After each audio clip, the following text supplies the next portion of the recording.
hope you've been staying safe. I hope you've been having a good weekend. Today is Sunday. I just want to talk to you. I just felt like let me connect again.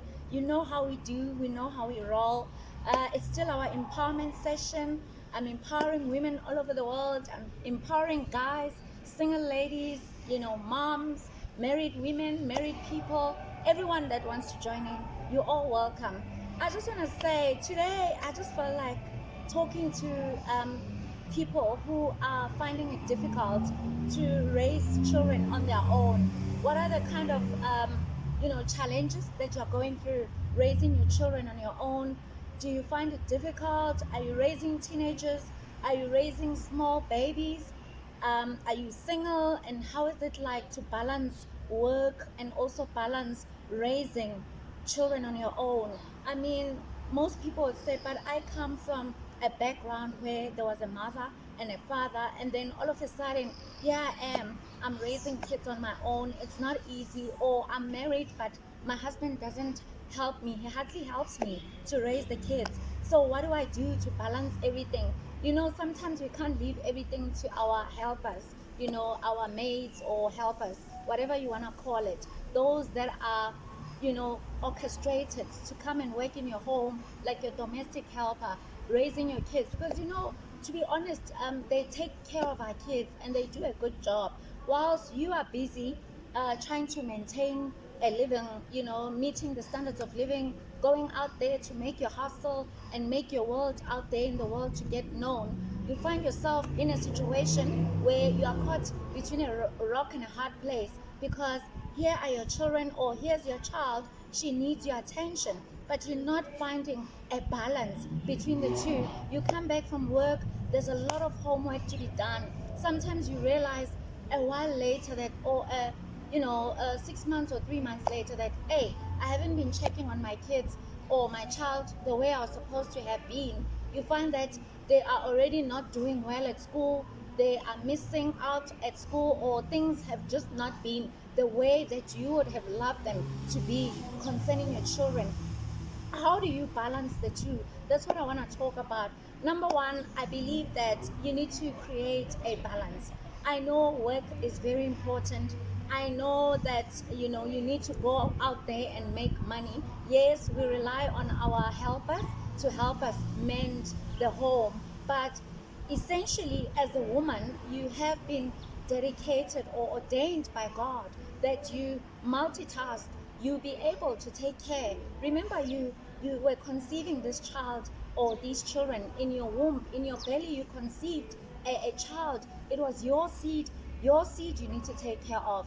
You teach them how to live, show them respect, teach them life skills. So you need to make time, you need to make a balance.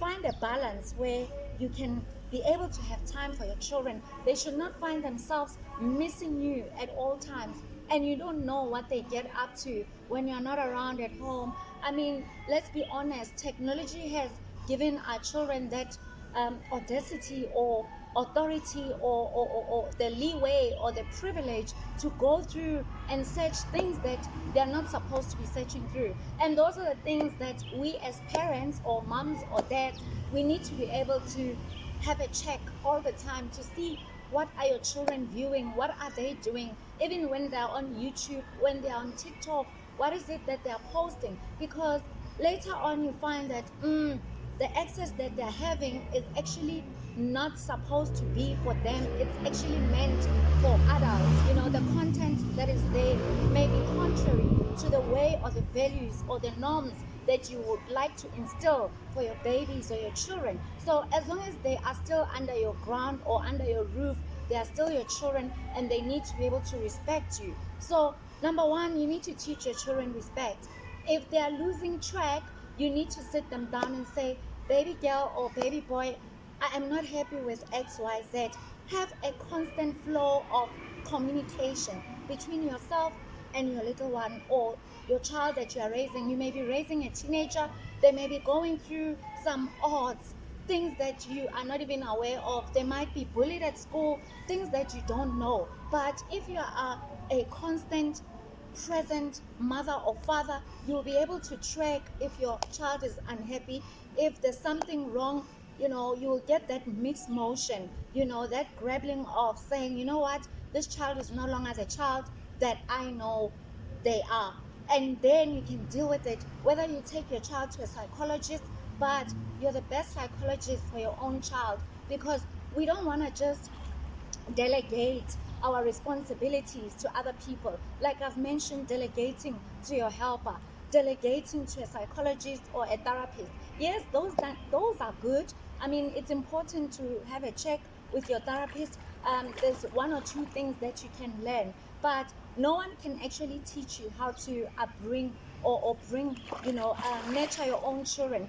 As a parent or as a mom, God has given you that ability, that credibility in you, that nature in you to be nurturing, to be loving, to be able to know when something is wrong. When you say, I have a gut feeling, as a woman or as a man, those things. So being present, being available when your child needs to talk to you. Perhaps they are going through puberty, they are becoming a teenager, they want to experience something with you, or they want to have a one-on-one with you whereby they can confide in you to say, you know what, this is what I'm going through, or this is my first period.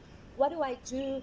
What are sort of emotions or consequences that am I going to find myself in? Yes, we allow the schools to teach them about sex education and teach them the morals, but there's no better morals than morals coming from home.